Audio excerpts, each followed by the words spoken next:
Bienvenido, bienvenida de nuevo a otro vídeo, podcast, capítulo, según si nos estás viendo, escuchando, leyendo, en cualquiera de los diferentes contenidos de la obra Marketing Online, la gran burbuja del siglo XXI, que tienes disponible en lagranburbuja.com.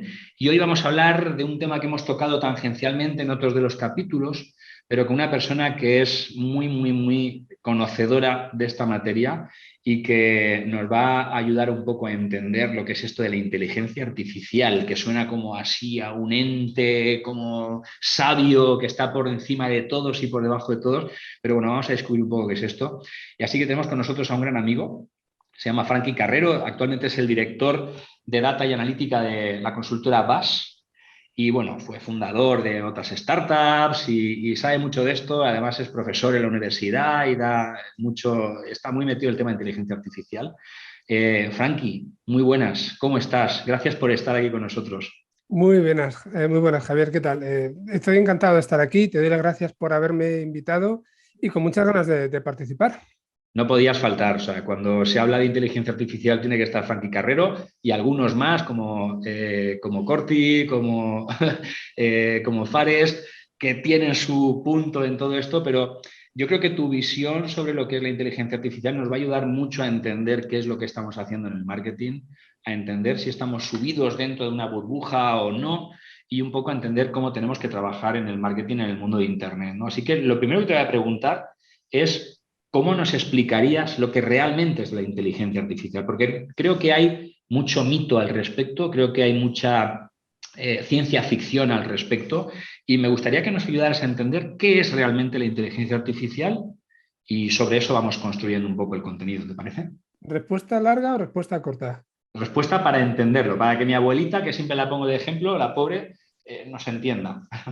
Vale, pues empezaremos por la corta y luego ya vamos aclarando. Muy Pues bien. mira, la verdad es que, como te diría un buen gallego, casi que la respuesta es depende, ¿no?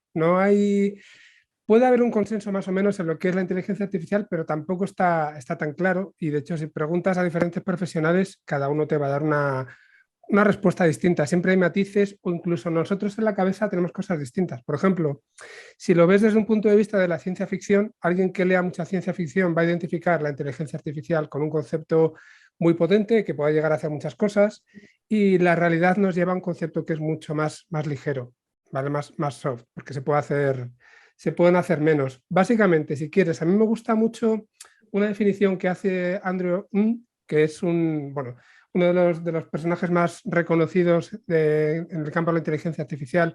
Fue director de inteligencia artificial en Google bueno, es Dios, por decirlo así.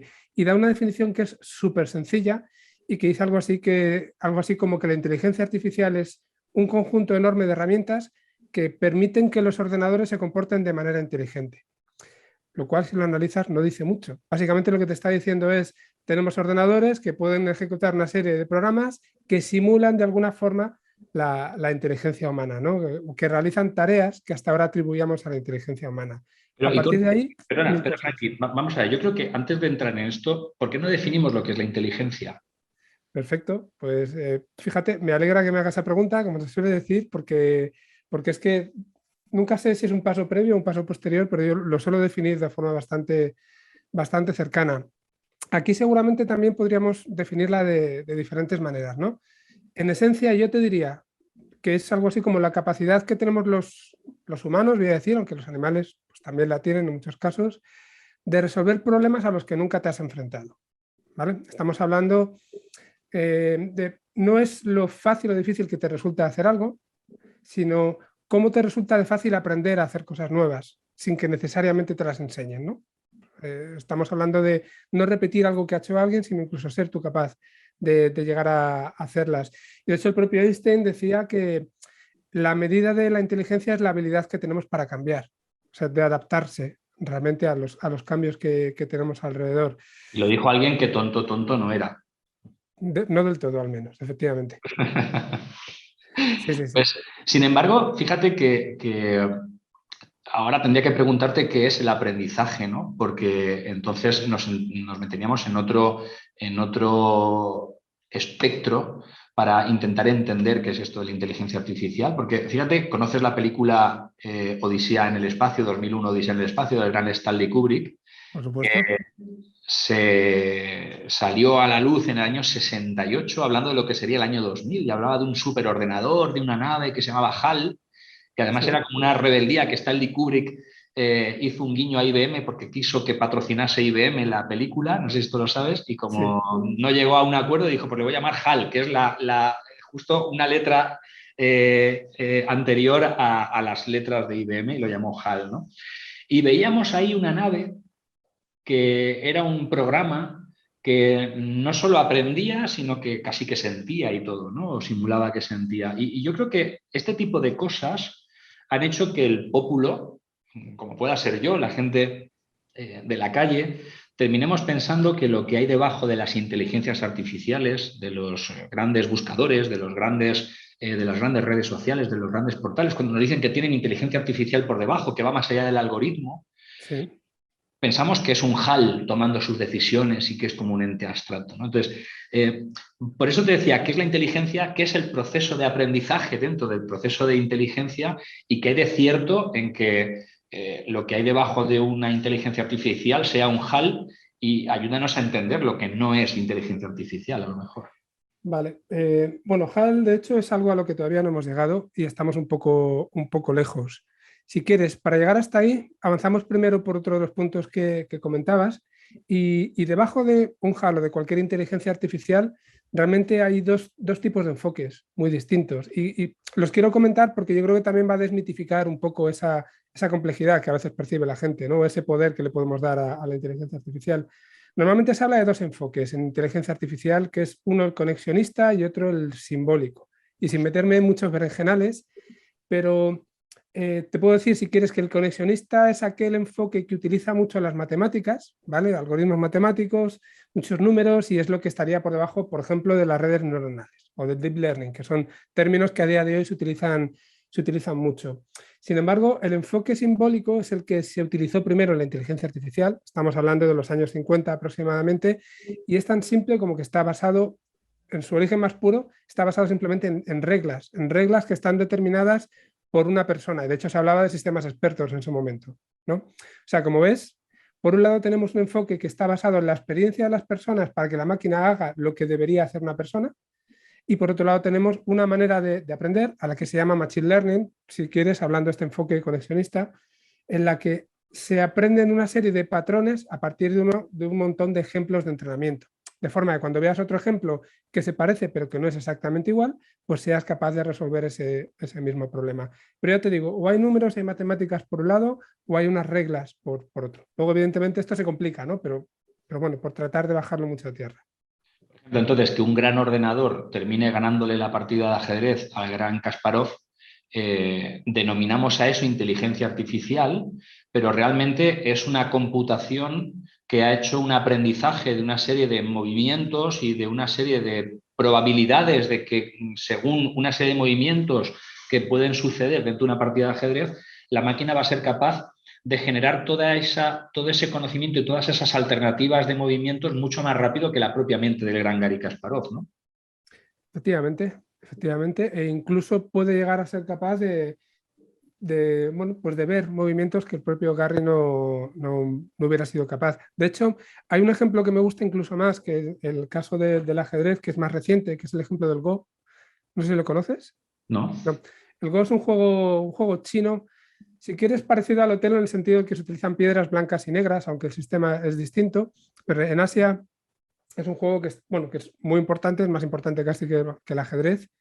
Y DeepMind, que es esta empresa que compró Google hace unos años y que se dedica a aplicar precisamente enfoques basados en inteligencia artificial, pues como deep learning o aprendizaje por refuerzo para resolver ciertos problemas, pues le dedicó mucho tiempo a tratar de que una máquina fuera capaz de ganar a un jugador de Go, que es más difícil todavía que ganarle a un jugador al ajedrez, ¿no? Y una de las cosas que comentaban cuando por fin fue capaz de ganar, de que la máquina ganara a la persona, es que utilizaba enfoques y estrategias que ninguna persona se le habían ocurrido hasta ese momento. Pero no porque la máquina sea más creativa, sino porque, como bien decías, era capaz de evaluar diferentes alternativas que o a nadie se le habían pasado por la cabeza o que alguien había decidido en un momento determinado que no llevaban a ningún sitio, pero la máquina sí fue capaz de explotarlas, ¿no? De explorarlas y explotarlas. Y eso no es un poco trampa, quiero decir, que una máquina que tiene en su computación por una capacidad de manejar números más información en tiempo real de la que una mente humana puede tener, no le atribuye las propiedades creativas o las propiedades de intuición que el jugador del juego, en este caso el que has planteado, o el ajedrez en este caso, puede llegar a tener cuando está jugando cara a cara con otro con las mismas reglas, ¿no? Entonces es como un poco hacer trampa, es decir, yo me sé todos los movimientos que va a hacer, que se pueden hacer y siempre voy a ganar, ¿no? Entonces realmente inteligente no tiene pinta de que sea, ¿no? No, no lo sabes todos. O sea, el número de movimientos es tan grande que estamos hablando de, yo qué sé, lo han tratado de asimilar un poco a cuántos átomos habría en el universo o cosas así, ¿no? Que es un número que nos parece increíble. Es imposible llegar a saber cuáles son todos los posibles movimientos, pero lo que sí hace muy bien es ver, en función del estado en el que se encuentra la jugada ahora mismo, por dónde puede ir el adversario y tratar de adaptarse a eso, lo cual ya corta una rama muy grande, ¿vale? Requiere una capacidad de cómputo muy grande, pero bueno, si es trampa o no es trampa, depende. Si me dices que la máquina va a ser la campeona del mundo, pues le vas a dar el premio a la, campeona, a la máquina como campeona del mundo, pues no tiene mucho sentido. Como tener un robot que juega al fútbol, ¿no? Si algún día tenemos un robot que juegue mejor al fútbol que un humano, pues ¿qué vas a hacer? ¿Competiciones de futbolistas que sean solo robots, solo humanos? ¿Los vas a mezclar? Pues hay que también tratar de diferenciarlo un poco. Pero sí que es cierto que abre un campo bastante interesante y más que nada, más que ser capaz de ganar al Go o incluso esos mismos algoritmos se han aplicado para ganar a otros videojuegos, ¿no? O sea, juegos de mesa y también videojuegos. Al final lo que estás haciendo es evolucionar una tecnología, una serie de algoritmos que te van a ayudar a solucionar problemas más mundanos, que los han aplicado, por ejemplo, para temas de síntesis de proteínas, lo cual nos acerca ya a un uso que realmente sí que a nosotros nos aporta mucho, como raza incluso, ¿no? O lo puedes llevar a temas de planificación, que son problemas muy difíciles de solucionar en general y por parte de la inteligencia artificial también. Entonces, son un juego, un paso previo para algo todavía mucho más grande. Y luego, siguiendo con la parte de la capacidad de cómputo, esto nos lleva por otro lado, pero bueno, por meter la cuña, luego si quieres podemos tirar por ahí. Quizá donde veamos el gran salto será con la computación cuántica, ¿vale? Porque ahí sí que vamos a tener ordenadores que a día de hoy no podemos ni llegar a soñar, ¿no? No solamente con velocidades, sino porque van a tener capacidad de solucionar problemas que a día de hoy no se pueden solucionar con algoritmos. Entonces, vamos a llegar a un punto en el que bueno, pues ahora mismo sí que es ciencia ficción, pero como decía Arthur C. Clarke, cualquier tecnología que sea lo suficientemente avanzada es indistinguible de la magia. En este caso nos puede parecer magia, ciencia ficción, pero llegaremos a ella en algún momento. Ya te digo, se abre un mundo todavía mucho más grande hacia esas trampas o esa ventaja que como humanos podamos sacar del buen uso de la inteligencia artificial, que por supuesto lo hay. Antes de profundizar un poco en terminología, que creo que es importante que nos ayudes a Sí. diferenciar la diferencia entre deep learning, machine learning, redes neuronales, computación Sí. cuántica. Antes de entrar a todo eso, tengo una curiosidad. Tú sabes que Einstein, que es uno de los grandes cerebros que has mencionado hace un rato, llegó a ciertas conclusiones sentado en una mesa pensando en cómo sería una estación de tren y un tren, ¿no? Y pensando y aplicando la creatividad y aplicando una intuición y aplicando, lógicamente, sus neuronas tienen que ser un proceso de números ahí brutal, pero realmente él no era matemático, él no supo trasladar su intuición luego a la parte matemática, le tuvo que ser ayudado por algún colega suyo para terminar de crear la fórmula de la teoría de la relatividad.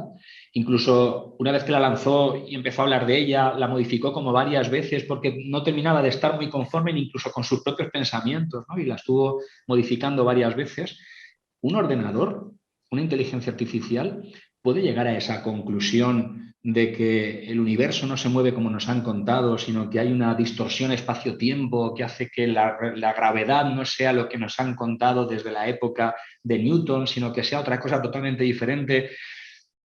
No sé si esto nos va a explotar mucho la cabeza, pero eso para mí es inteligencia, ¿no? Esa mezcla entre intuición, entre a veces, no sé, esa creatividad, ese poder del pensamiento, que una máquina puede llegar a hacer esto o no.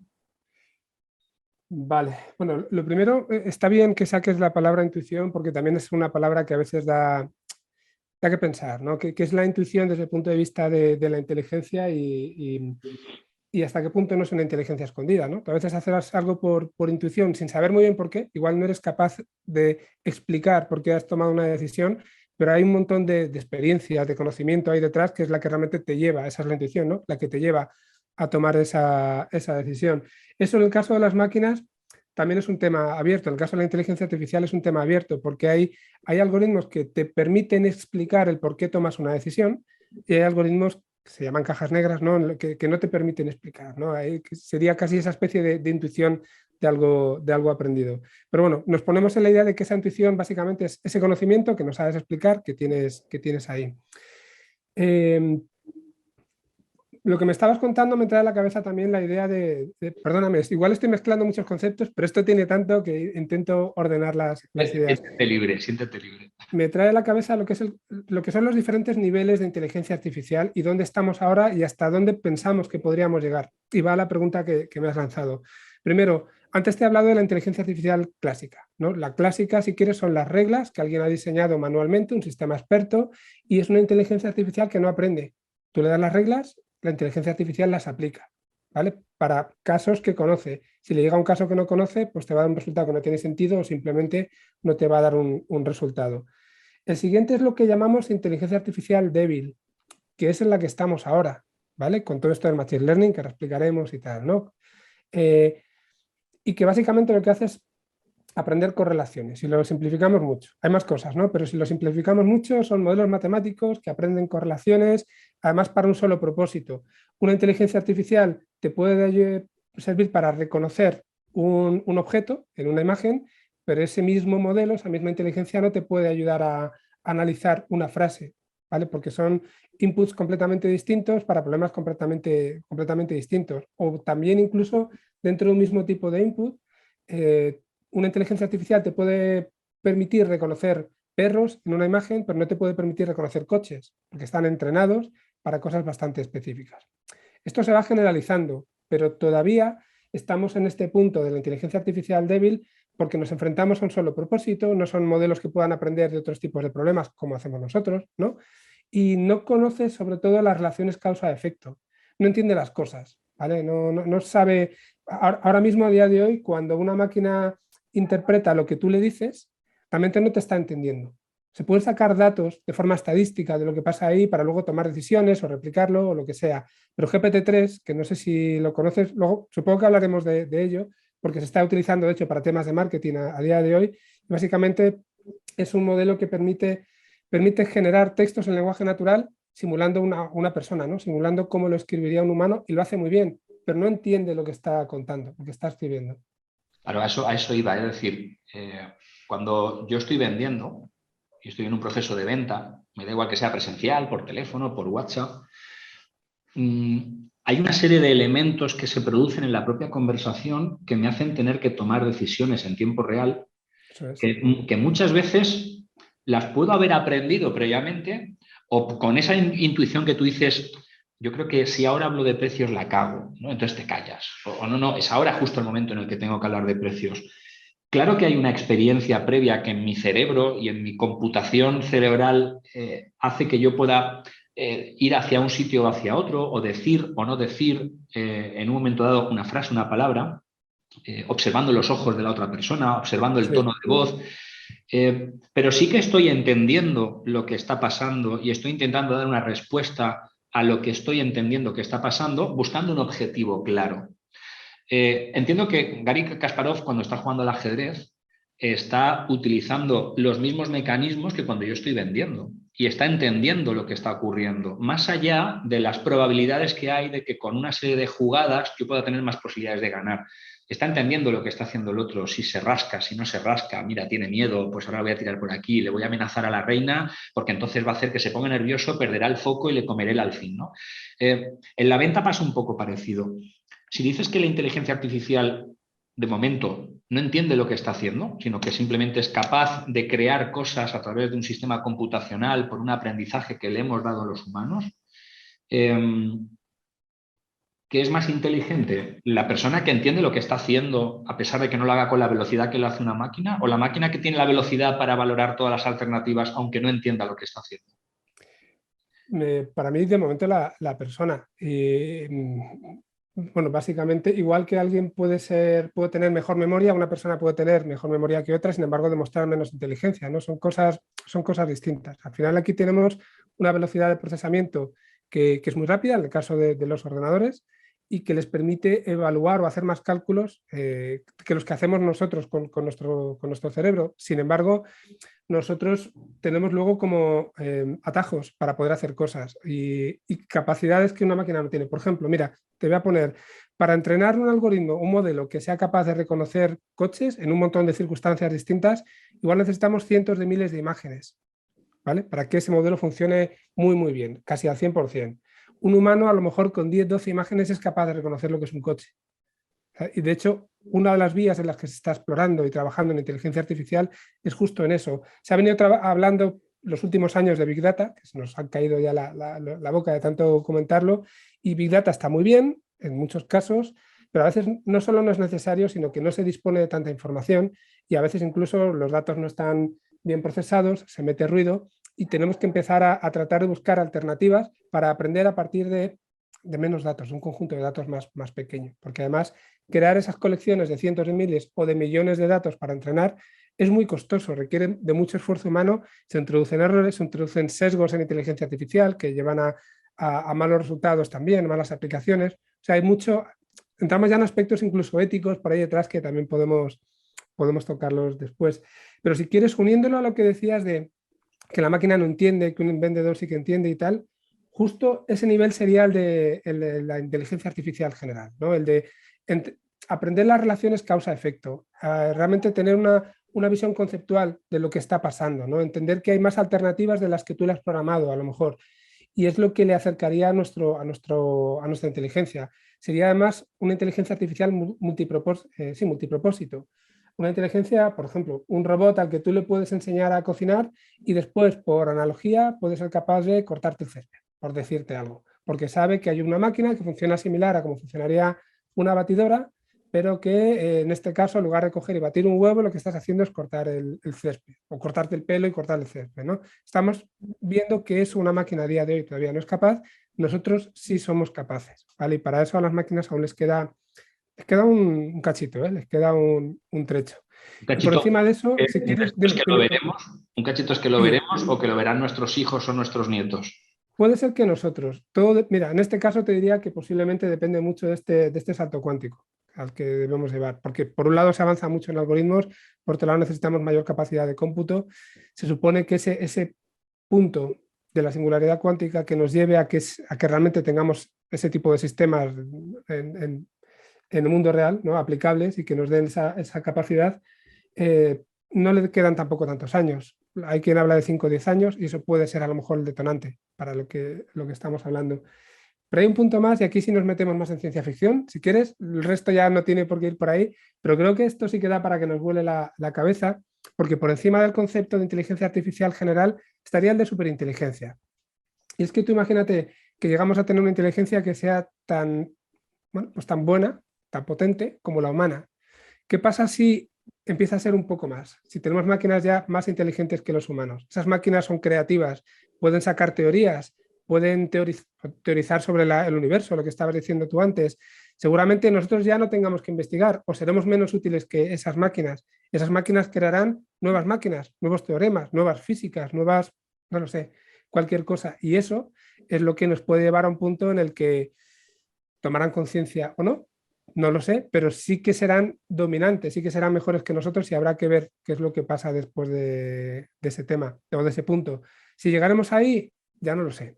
O sea, que tengamos una inteligencia comparable a la nuestra, lo tengo claro, que tengamos una inteligencia si es superior o no, no lo sé, pero el propio Elon Musk le tiene pavor a esta posibilidad y hay más gente también.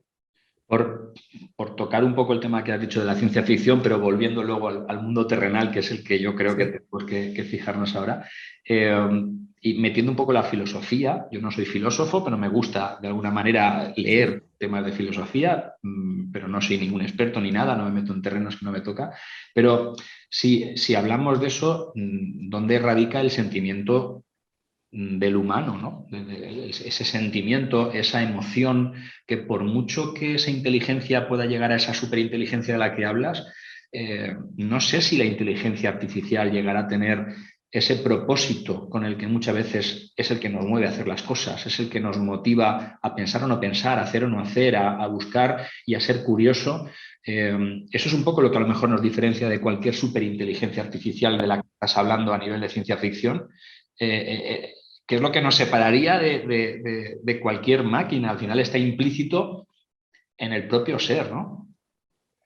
Claro, lo que pasa, también ahí podemos teorizar bastante, ¿no? ¿Qué sentimientos tiene, yo qué sé, un gusano, por decirte algo, ¿no? Un gusano o tiene un insecto con su cerebro limitado. Al final, el Es que no lo sabemos, cerebro no lo perdona.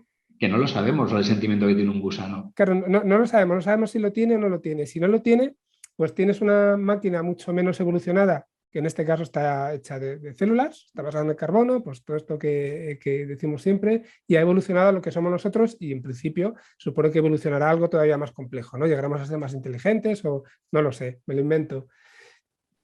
Por el otro lado, tenemos máquinas que en el fondo están basadas en el silicio o en lo que toque cuando llegue el momento, que no, es más que otros, no son más que otros elementos de la tabla periódica, pero igual se puede llegar a replicar. Si nuestro cerebro funciona a base de impulsos eléctricos, ¿por qué no otro modelo basado en otro tipo de componentes puede llegar a mimetizar, a simular o a mejorar o a tener incluso más capacidades que la que tiene el nuestro? Yo no me cierro a ello, no tengo ni puñetera idea, hablando en plata. No sabría decirte qué va a pasar, pero no me puedo cerrar a ello. Pero no serán tan emocionalmente estables que darán asco. O no. Nosotros, vamos, yo emocionalmente estable no sé si lo soy mucho, ¿no? Pero conozco a mucha gente que no lo es.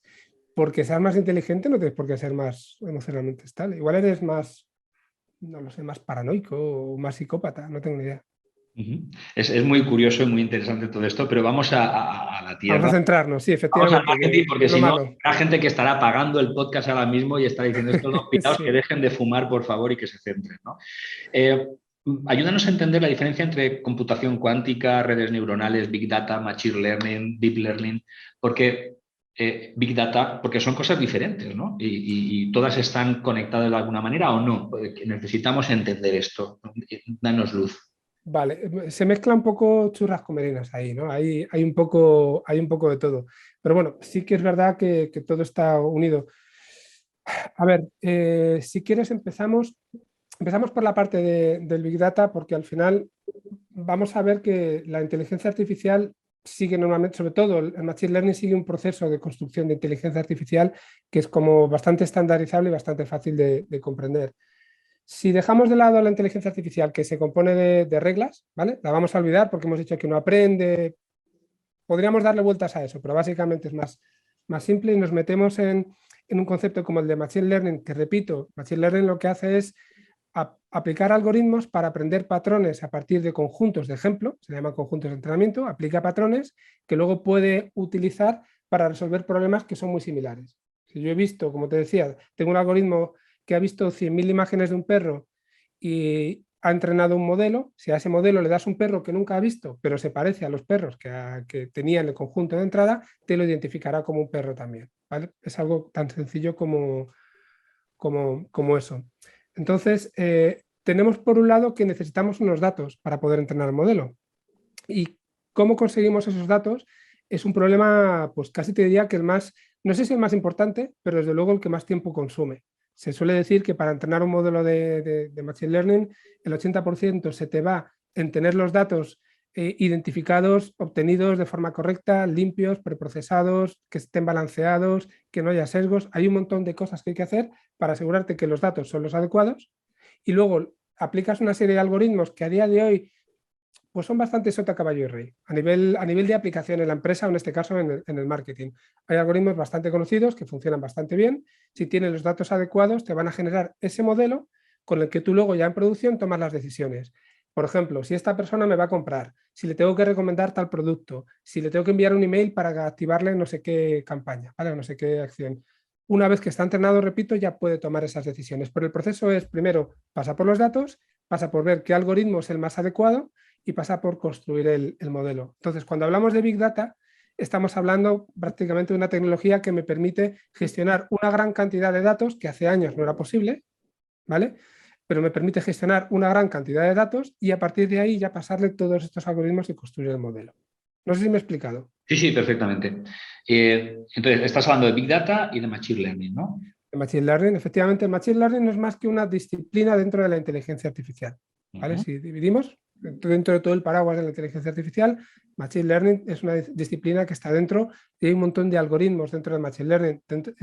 Uno de ellos, por ejemplo, el más conocido, si quieres, a día de hoy son las redes neuronales, ¿vale? Pero tenemos aprendizaje bayesiano, árboles de decisión, son un montón de algoritmos distintos y cada uno suele ser mejor o peor para diferentes tipos de problemas más numéricos, más de categorías, hay un montón de cosas distintas. Entonces, ¿qué es lo que está por debajo de un YouTube? ¿O qué es lo que está por debajo de un Facebook? ¿O qué es lo que está por debajo de un Google? O debajo de un TikTok, ¿Sí? cuando TikTok te va recomendando una serie de contenidos en función de lo que tú te estás, de cómo tú te estás comportando, o YouTube te está recomendando en función de cómo tú te estás comportando, supuestamente. ¿Esto es más relacionado con las redes neuronales? ¿Es un algoritmo? ¿Es machine learning? ¿Es inteligencia artificial? Es Machine Learning, ¿vale? Bueno, ya te repito, una parte de la inteligencia artificial es Machine Learning y hay diferentes algoritmos que se pueden aplicar. Algunos más sencillos, otros más complejos, algunos utilizan redes neuronales, pero básicamente lo que hace es buscar, pues, por ejemplo, un enfoque puede ser, te voy a recomendar productos que gente que es como tú ya ha consumido previamente. Para eso necesitas saber qué otras personas dentro de toda su red son similares a ti, tienen gustos similares, tiene que saber qué les ha interesado para luego mostrártelo a ti, ¿vale? O la otra opción puede ser a lo mejor ver qué relación hay entre los productos. Estos productos suelen estar muy relacionados entre sí. Si yo he mostrado interés en uno de ellos, me va a recomendar otros productos que tienen relación con este. O sea, hay diferentes enfoques, pero siempre con estos algoritmos para poder sacar cuál es el producto que te interesa. Hay un ejercicio que hacemos en clase y del que hablamos en el libro en alguno de los puntos, y es relacionado con intentar entender cómo uno compra, por ejemplo, ¿no? ¿Mm? Y a veces, cuando montamos esos sistemas y nos ponemos en el lado del comprador, porque todos somos compradores, terminamos dándonos cuenta, y esto es algo de lo que se habla mucho, que el ser humano cuando hace X cosas, por ejemplo, en su proceso de compra, es totalmente impredecible, ni siquiera tú sabes cómo te vas a comportar. Lo que pasa es que luego nuestro cerebro intenta racionalizar por qué he hecho las cosas, ¿no? Y dice, Sí. bueno, claro, es que me vi impactado por esto, entonces mi prima me habló de no sé qué y entonces al día siguiente en un vídeo me llegó un mensaje que justamente yo había tenido un problema esa mañana y por la noche me tomé 2 copas de vino y entonces hice la compra del producto, ¿no? Si ni siquiera yo como comprador sé cómo voy a reaccionar ante determinados estímulos, ¿cómo lo puede saber una inteligencia artificial? Le falta mucha información. Y es parte del problema por el cual en muchos casos la inteligencia artificial o las aplicaciones de inteligencia artificial no funcionan como uno espera, porque no le damos todo lo que necesita saber. Te voy a poner varios ejemplos. Por ejemplo, ¿por qué es tan difícil predecir lo que va a pasar en la bolsa? Porque al final son una serie de patrones, ¿no? En los que podrías al final pues, encontrar repeticiones y ver que si se produce este patrón otra vez, eh, pues va a subir o va a bajar, tal fondo o tal activo o lo que sea. ¿Qué pasa? Que al final se introducen o entran en juego una serie de variables como pueden ser temas políticos, una guerra como la que tenemos ahora mismo, o yo qué sé, o que el tiempo haya cambiado y sea peor, llueva mucho y entonces pues no puedas vender ropa de verano, ¿no? Que el invierno llegue más tarde. Hay muchos elementos que influyen en la venta, que influyen en la bolsa, que he mezclado las dos cosas al final, ¿no?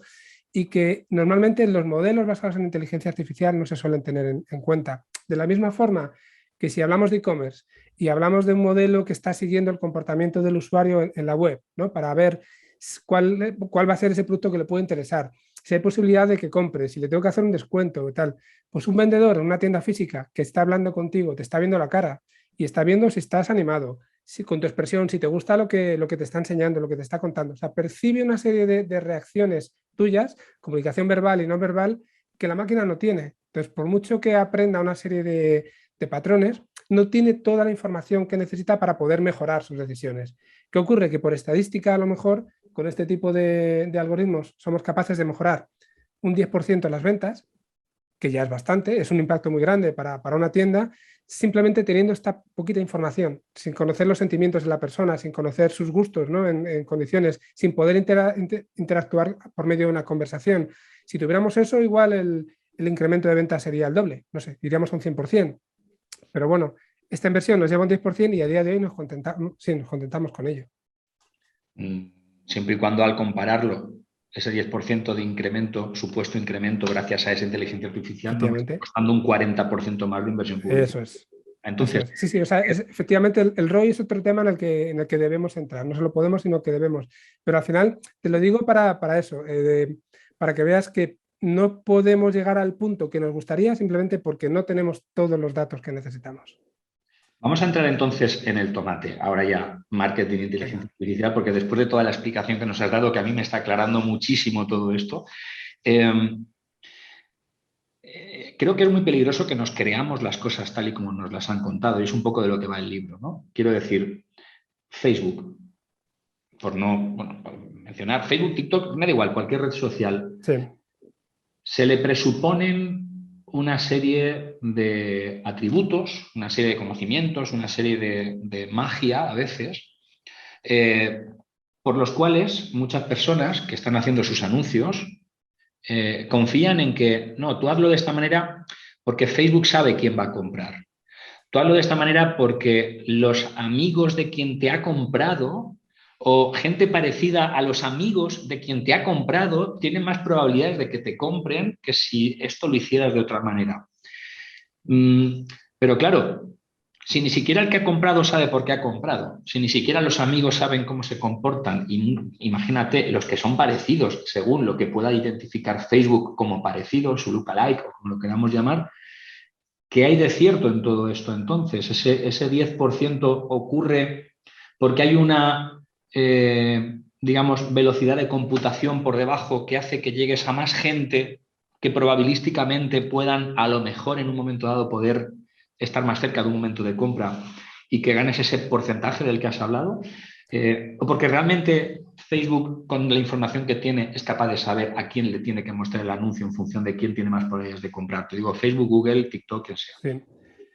A ver, un poco de cada, y seguramente el problema aquí está en utilizar la palabra sabe. Sabe es una palabra quizás demasiado grande para todo esto. Podríamos decir, tiene una idea, conoce ciertas características, tiene parte de la película, parte de la foto. O sea, sí que tiene algo que en algunos momentos le puedo decir, hay más probabilidad, estabas hablando de probabilidades, ¿no? Hay más probabilidad de que le guste o le interese esto, de que le guste o le interese esto otro de aquí. Y eso sí que lo podemos llegar a saber. Al final, si quieres, en un extremo tenemos el que siempre se le muestre lo mismo, se le proponga lo mismo a todo el mundo, con lo cual, pues, en fin, si tú sabes que al 1% de la gente le interesa lo genérico, pues sabes que vas a tener un incremento a lo mejor de ese 1%, ¿vale? Sobre la compra normal, en el caso en el que no pusieras nada. Si lo tuneas un poco, si tienes algunas características de la persona, si puedes crear un modelo que te ayude en algunos casos a mejorar la probabilidad y no les muestras a todos lo mismo, sino que se lo vas variando, igual de ese 1% pasas al 10 o pasas al 3, no lo sé. Pero es esa diferencia la que te marca. Pero por eso digo, no sabe, porque si supiera estaríamos acertando en todos los casos. Las recomendaciones se acertarían siempre, los pop-ups también, no lo sé, incluso seguramente se le darían tips a los vendedores, a las personas, para que en otros contextos también pudieran aprovechar esa información y cerrar un trato de manera adecuada. Pues sé que esta persona, si le ofreces por el contrato, yo qué sé, si le pones el precio en 400.000 euros, una empresa, si le pones un precio de 400.000 euros, te lo va a comprar, ¿vale? O si le negocias que no sé qué. Pero no, al final el vendedor se tiene que basar en su experiencia, en su intuición, como estábamos diciendo antes, precisamente para poder cerrar esa venta, entender qué es lo que quiere el otro, meterse en su cabeza, lanzarle preguntas, ver cómo reacciona. Ese proceso mucho más complejo. Pero bueno, ya te digo, mejora las probabilidades y eso, desde cierto punto de vista, es mejor que nada. Es el enfoque que se le da muchas veces. Fíjate que estoy un poco intuyendo que una de las grandes diferencias entre el proceso de pensamiento que pueda tener una persona, un humano, con respecto a que tiene una máquina, también está en la capacidad de asumir el riesgo, ¿no? Estabas hablando de una negociación, ¿no? En el proceso de negociación, yo cuando he dado cursos de negociación, hablamos de la BATNA, ¿no? De la mejor alternativa ante un proceso negociado, en el que muchas veces estás jugando al póker con la información, ¿no? Y estás diciendo, voy a arriesgarme a llegar hasta aquí porque no lo sé con seguridad, pero si paso de la línea, a lo mejor pierdo la operación, pero si me quedo corto, igual es que pasa un poco con la bolsa, ¿no? Cuando compras o vendes en la bolsa, un poco estás asumiendo el riesgo de llegar a ciertos límites, porque no sabes con seguridad lo que puede pasar, ¿no? Y eso es un poco lo que hace bonito todo esto, ¿no? Esa capacidad de asumir un riesgo. La máquina no asume riesgo, ¿no? Entiendo que la máquina, el proceso mental de la inteligencia artificial o el proceso de pensamiento, no asume el riesgo, va al número cuantitativo que cree que tiene que ser y si tú te paras porque estás intuyendo que tienes que o no tienes que, la máquina no va a parar ahí, ¿no? La máquina va a ir al número más concreto, ¿no? Estoy un poco haciendo Fíjate, picha un lío. no, lo estoy cogiendo perfectamente. Fíjate que eso nos lleva a sistemas un poco más complejos, basados también en inteligencia artificial, donde al final lo que hacemos es eh, mezclar esta parte de Machine Learning, de algoritmos, con una parte basada en reglas, ¿vale? Entonces, al final lo que podemos tener es un modelo que nos dé esa probabilidad de que ocurra tal cosa y nosotros crear una serie de reglas por encima que digan si la probabilidad es superior al 70%, haz esto. Si la superioridad es inferior al 50%, haz esto otro. Y si está entre medias, pues a lo mejor lánzale una pregunta o muéstrale algo que te ayude, como está en un punto gris, que te ayude a saber si vas para arriba o para abajo. Pero tú, como experto, has tenido que, no te digo entrenar, sino programar, en este caso, a la máquina para que pueda tomar esa decisión, que no la toma por sí sola, ¿no? Pero fíjate que la diferencia entre la intuición y el dato es que yo cuando me arriesgo a estar por encima o por debajo en ese proceso de negociación o en la compra o venta de un valor o lo que estemos evaluando, no tengo el dato. Por eso tiro de la intuición y tiro de la capacidad de arriesgarme a fallar o acertar. La máquina, por lo que me estás diciendo, va a hacer caso a unos datos que previamente alguien ha tenido que introducir. Y si yo cuando estoy tomando esa decisión de arriesgarme o no arriesgarme, estoy tomando una decisión sin tener los datos, ¿cómo voy a ser capaz de darle yo los márgenes y las cotas a la máquina para que tome esa decisión cuando ni siquiera sé yo por qué estoy tomando la decisión, ni el porcentaje que tengo de acertar o fallar ante me planto o no me planto? Claro, aquí lo vamos a empezar a liar un poco, pero eso en el fondo también se puede entrenar. Tú le puedes decir a una máquina, este 50 que te he dicho o el 70, tú lo puedes ir entrenando poco a poco, ir aplicando diferentes algoritmos hasta que lo encuentres el punto o incluso que sea diferente en función del perfil de la persona. ¿Vale? Pero ya estamos teniendo que, como personas, combinar varios modelos que te resuelven un solo problema. Tú como persona eres capaz de tomar todas estas decisiones, ahora tú como creador de este modelo, de esta inteligencia artificial, tienes que decirle, entrena un modelo que me dé un resultado. Y luego, en función de ese resultado, calcula cuáles van a ser los umbrales para que hagas esto o que hagas lo otro. Lo tienes que indicar, le tienes que programar. Yo creo, voy a poner otro ejemplo que yo creo que nos puede ayudar para que veamos la complejidad nuestra y la complejidad que tienen las máquinas y lo que no pueden hacer de forma genérica. Por ejemplo, es la conducción autónoma. ¿Vale? La conducción autónoma, si no recuerdo mal, se habla como de 6 niveles de conducción autónoma. Creo que actualmente estamos en el nivel 3, estamos lejos de que funcione como una persona, ¿vale? Pero cuando conducimos, como personas, que tenemos que tener en cuenta? Tenemos que ver, tenemos que escuchar, no solamente la carretera, sino el motor también. Tenemos que estar con los ojos mirando para todas partes. Hay una persona que nos está hablando. Nuestro propio Tenemos que pensamiento que nos está distrayendo. Efectivamente, tenemos que ver si alguien va a cruzar la carretera, si hay un ceda al paso, si hay un stop, si las líneas están bien pintadas o no. A veces hay una zona de la M40, por ejemplo, por aquí por Madrid, donde hay líneas blancas, amarillas y otras amarillas. Y tú, cuando la primera vez que pasas, no tienes ni puñetera idea. Te metes por unas y dices que no me echen de la carretera, ¿no? Y rezas. Claro, hay que pisar un pedal, hay que mover el volante, hay que cambiar la palanca de cambios, hay que hacer un montón de cosas que para nosotros, una vez hemos aprendido, son completamente naturales y lo aprendes en muy poquito tiempo, pero claro, no tenemos una inteligencia artificial que lo haga todo. Tenemos una inteligencia artificial que es capaz de ver, otra que es capaz de interpretar si alguien va a cruzar la carretera, otra que ve las líneas, otra las señales, otra... O sea, tenemos otra que pisa el pedal, que decide cuánto hay que girar. Un montón de sistemas, algunos son modelos de inteligencia artificial, otros no, pero un montón de sistemas que luego hay que combinar y que somos nosotros los que tenemos que combinar. Entonces, hay esa dependencia por parte nuestra. Cuanto más complejo es el proceso, más dependencia existe de nuestro lado, que es lo que a día de hoy es una de las grandes barreras para construir sistemas muy grandes basados en inteligencia artificial. ¿Vale? Luego está también, no lo hemos comentado, pero al final, igual que nosotros no somos perfectos, una inteligencia artificial tampoco es perfecta, comete errores. Y eso en algunas aplicaciones es tolerable y en otras no. Puede ser tolerable que tú vayas a recomendarle un producto a alguien y que ese producto no le interese, no te digo poco, sino lo más mínimo, al revés, que le asquee, ¿vale? Y el impacto que tiene eso puede ser pequeño.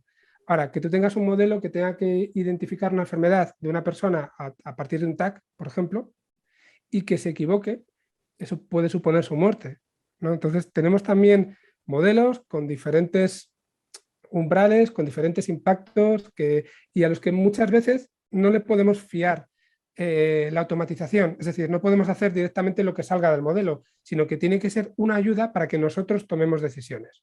Entonces, el algoritmo que recomienda productos es automático, no pasa nada si falla, de hecho falla más que una escopeta de feria, ¿vale? Pero el algoritmo que determina si tú tienes cáncer a partir de una prueba médica, coño, pues te va a decir con tanta probabilidad, pues yo creo que sí, pero luego tiene que llegar el médico y comprobarlo. Creo que la clave me ha ayudado mucho cuando has dicho que la clave está en el verbo sabe.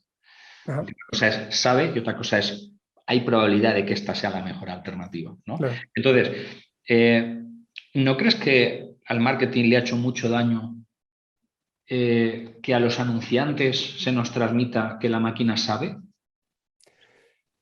Claro, es que de repente yo entiendo lo que pasó, o lo que ha pasado, ¿no? Porque de repente es una herramienta súper potente. Estamos hablando que venimos del marketing en el que, pues tú lo sabes mejor todavía que yo, una campaña publicitaria en televisión, no sabes el impacto que tiene, no sabes si mejora tus resultados, si ha venido por eso, si ha venido por otra cosa, de anuncio, qué segmento de la población a lo mejor ha impactado más, a cuál menos, no tenías absolutamente ningún tipo de información. En el online, lo que sí tenemos es no en todos los casos, pero en muchos casos sí que tenemos una manera más directa de medir qué es lo que está pasando. Que luego puede ser real y puede ser buena o puede ser que no, porque al final depende de cómo nosotros utilicemos esas herramientas. Pero pasamos a tener esa idea, pasamos a saber que a lo mejor pues esta campaña le impacta mejor a la gente de tal edad, porque lo vemos, ¿no? O si no sabemos de qué edad tiene la persona que nos viene a visitar a nuestro e-commerce, sí que podemos saber su perfil. Sabemos que le gusta tal tipo de productos cuando ya ha venido varias veces y sabemos que impacta en perfiles que son como el suyo. Y cuando te llega otro con un perfil similar, sabes que esa campaña también le va a impactar. Entonces sí que somos capaces de obtener información que aunque no sea 100% fehaciente, ¿no? Real, sí que nos da más que la que teníamos previamente y que de repente ya se nos abre todo un universo de posibilidades y lo utilizamos a mansalva. Sí, ya te digo, sin pararnos a pensar si realmente es la forma correcta de hacerlo y a lo mejor matando moscas a cañonazos a veces.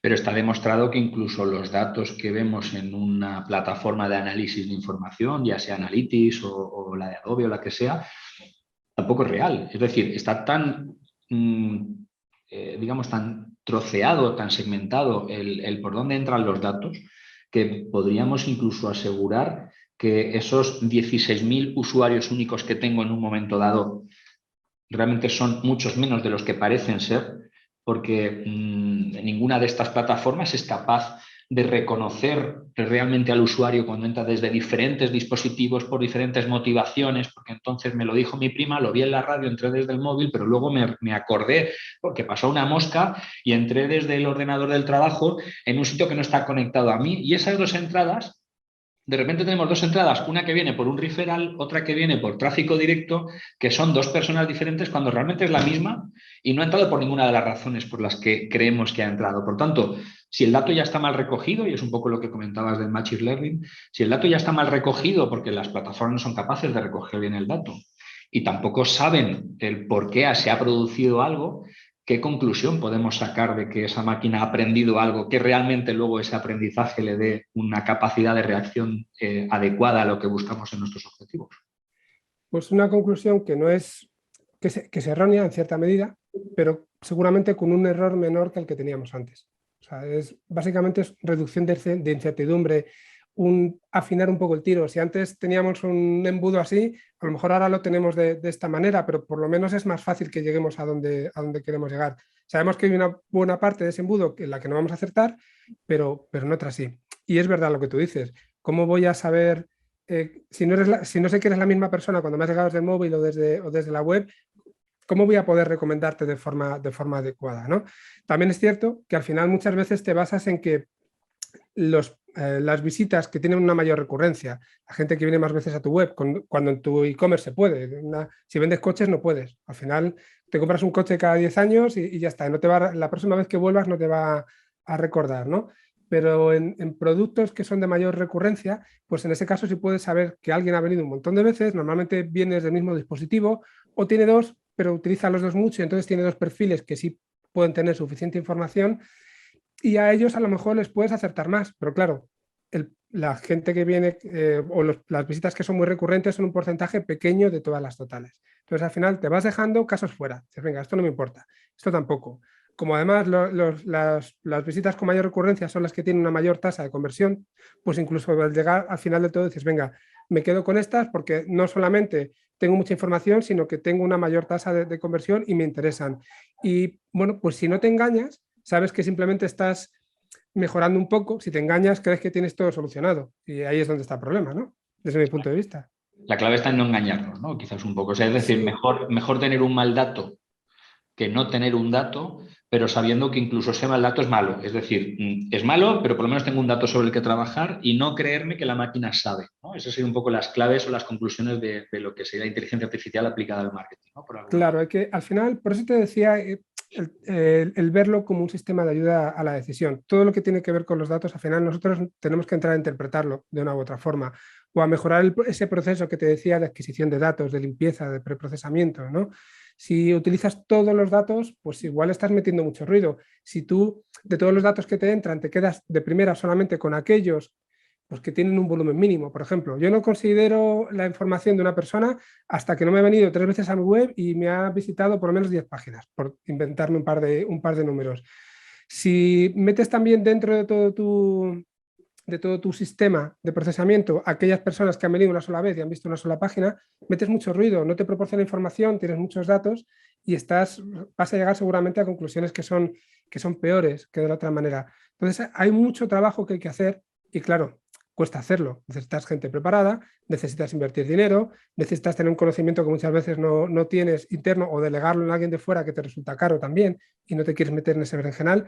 Y si nos lo llevamos al e-commerce, por ejemplo, que es la parte que yo más conozco, tienen tantas cosas que hacer, tantas herramientas que utilizar y tanto lío encima y tan poco tiempo, pues que van a lo fácil, automáticamente, házmelo automáticamente. Claro, hablabas del volumen de datos que necesita la inteligencia artificial para... Entiendo que cuando hablamos del volumen de datos que hay por debajo de una plataforma de estas, estamos hablando de los datos globales a nivel mundial de todos los usuarios, pero con la capacidad de inversión que tiene el anunciante medio, no hablamos de las grandes corporate, sino del anunciante medio que tiene una pyme, una cadena de tiendas, que vende un servicio, que es cualquier pyme de las que podemos tener en cualquier parte del planeta, que se puede permitir unos presupuestos de inversión publicitaria muy reducidos para lo que puede ser un gran anunciante tipo P&G, que puede invertir 2 millones de dólares al día. Esto no lo hace cualquiera. Entonces, cuando hablamos de inversiones mucho más pequeñas, cantidades moderadas de cualquier empresa o de cualquier pyme del mundo, con esa inversión publicitaria, a pesar del dato que tenga la propia plataforma, ¿nos va a dar ese conocimiento y ese aprendizaje para realmente sacarle partido? ¿O parte del despilfarro de nuestra inversión publicitaria está en habernos creído que incluso con poca inversión podemos sacar muchos datos sin caer en la cuenta de que a lo mejor ni los datos son los correctos, ni sabemos interpretarlos y encima la máquina no sabe lo que nos dijeron que sabía. A ver, por la parte que yo más conozco, que sería pues, sistemas de recomendación de productos, marketing automation y tal, yo te diría que no generan los datos suficientes como para poder tener un sistema que funcione bien. Y ese dinero que invierten ahí, pues yo lo invertiría en otra cosa distinta, la verdad. Esta frase puede ser demoledora para más de uno. No, a ver, también es verdad que normalmente las empresas muy pequeñitas que manejan estos volúmenes de dinero, ¿no? Normalmente no están ahí, no tienen un grado de madurez en e-commerce como para pensar en meterse bueno, introducir recomendaciones dentro de su web, que las hay que sí, ¿eh? No, pero fíjate que te Eh, hablo más de la inversión publicitaria en estas plataformas que vale. supuestamente han democratizado tanto la publicidad que cualquiera puede meterse y hacer anuncios en esas plataformas que supuestamente saben mucho, ¿no? Entonces meto mis 1.000 euretes y esos 1.000 euros, 1.000 dólares que he metido, pues termino no sacándoles partido, incluso a veces perdiéndolos porque no ha sido suficiente aprendizaje como para poder sacarle partido, ¿no? Claro, también para mí ahí al final, y ya me meto en cosas que quizá me sobrepasan un poco, las que tengo experiencia, ¿no? Pero hay gente que sabe más que yo.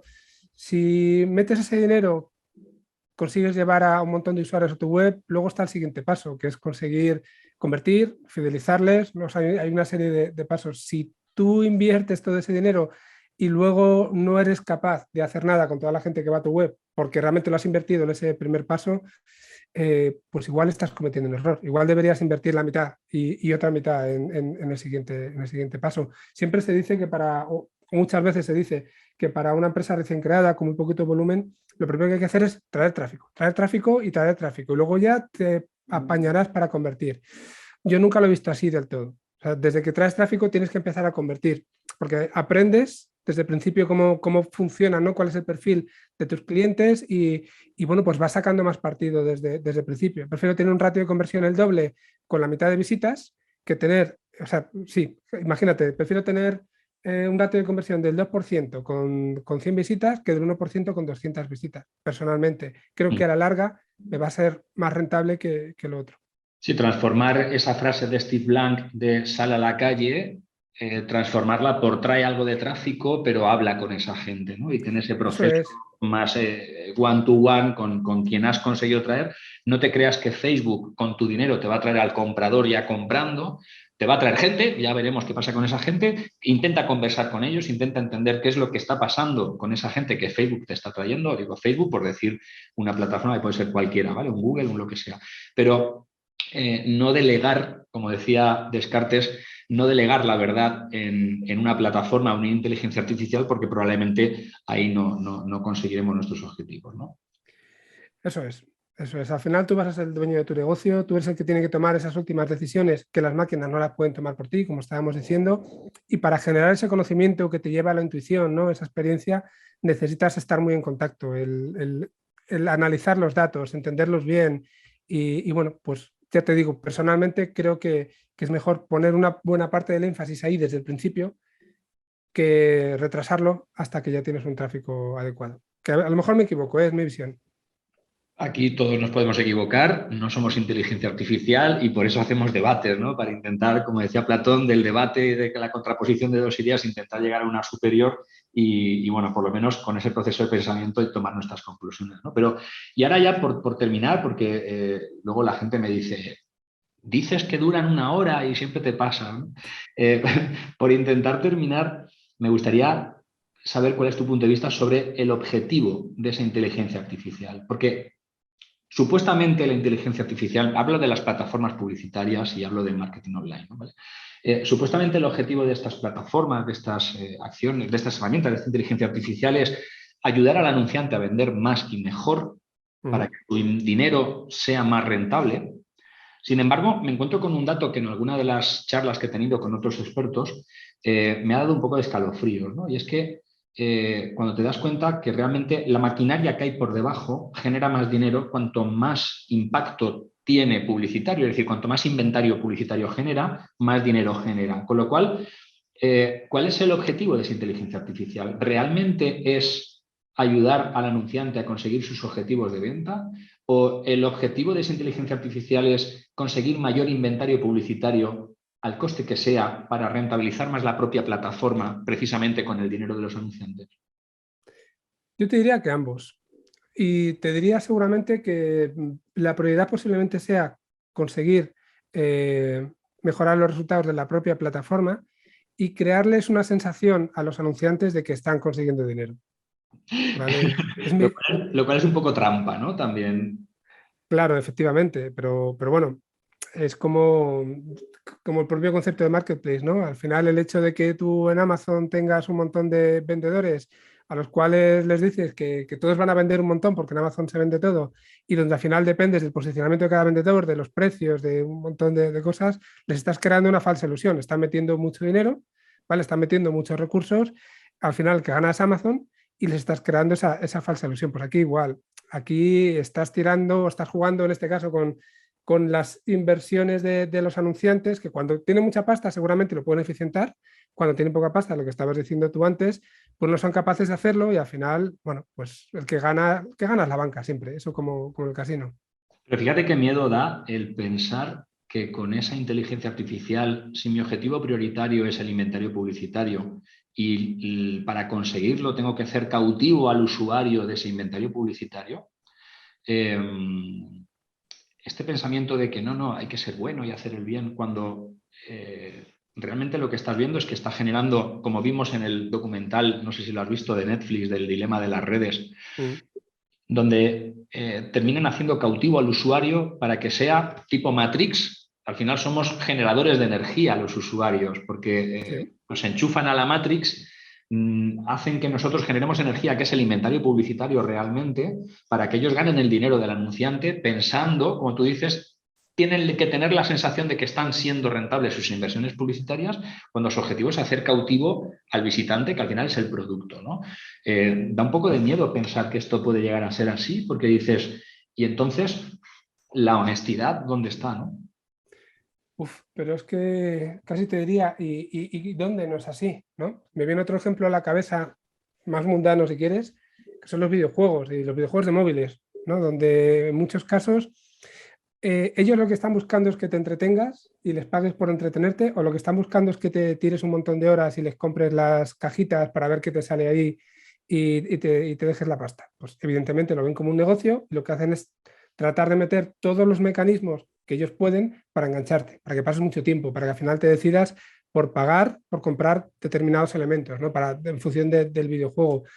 Y esto te lo puedes llevar seguramente a casi todos los ámbitos, de una u otra manera. Antes he mencionado el tema de aspectos éticos en inteligencia artificial, que no hemos pasado por ello, tampoco creo que sea el programa, pero se ha hablado mucho en los últimos años, se está creando mucha conciencia, ¿no? Por parte del uso ético de la inteligencia artificial. Pero yo creo que hay un uso ético en general de la tecnología que, bueno, no es que yo lo crea, está patente por ahí, por todas partes, ¿no? Lo dice mucha gente. Hay un uso ético de la tecnología que no estamos haciendo, que no estamos teniendo en cuenta cuando diseñamos ya directamente el producto. No te hablo de la inteligencia artificial que está por debajo. Y esto que me cuentas, o lo que te he dicho de los videojuegos, yo creo que son dos ejemplos bastante claros. Sí, luego le ponemos como nombre gamificación, que parece que es muy divertido y muy naif, pero tiene por debajo digamos, un componente un poco manipulador con un objetivo muy económico, ¿no? Pero vuelvo a lo que decimos muchas veces de que el problema no es la herramienta, sino el uso que se hace de ella. Yo creo que la gamificación es un concepto que se puede aplicar de forma benigna, si quieres, o positiva en muchos contextos, ¿vale? Pero es verdad que también se puede utilizar para el mal, como prácticamente todo. Entonces, es verdad que por desgracia, siempre que hay una herramienta, hay una forma de utilizarla para el mal y siempre hay alguien que lo hace, o En el, mucha gente que lo hace.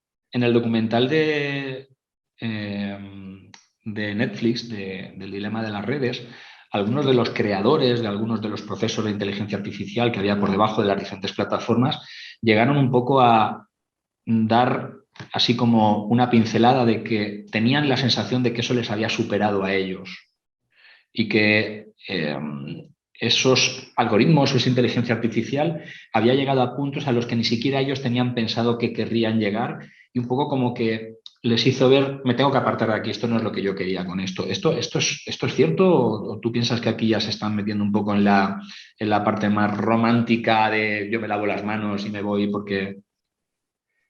Bueno, sí es verdad que como el propio, iba a decir como el propio monstruo de Frankenstein, pero yo creo que la historia siempre se ha tergiversado ahí, ¿no?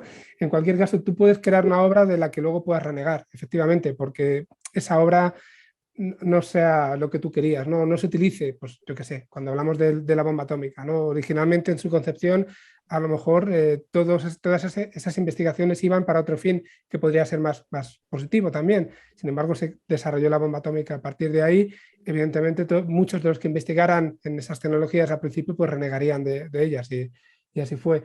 Pues yo les entiendo perfectamente. Lo que pasa es que a veces yo creo que tal y como se cuentan esas cosas, parece que se está personalizando en la propia inteligencia artificial, como si la propia inteligencia artificial fuera HAL 9000 o fuera la de Terminator o fuera eso que ha tomado conciencia y que es capaz de decir, sois humanos, mira por vosotros, ahora te voy a conocer mejor que tú. Ahora. No deja de ser, vuelvo a repetir, no dejan de ser programas que nosotros hemos diseñado de alguna manera que se nos pueden ir de las manos porque den mejor resultado de que nosotros quisiéramos, por decirlo así, y que ese mejor resultado, pues a lo mejor no sea algo positivo desde el punto de vista ético o moral, pero al fin y al cabo siempre podemos darle al botoncito de apagar y hacer otra cosa nueva.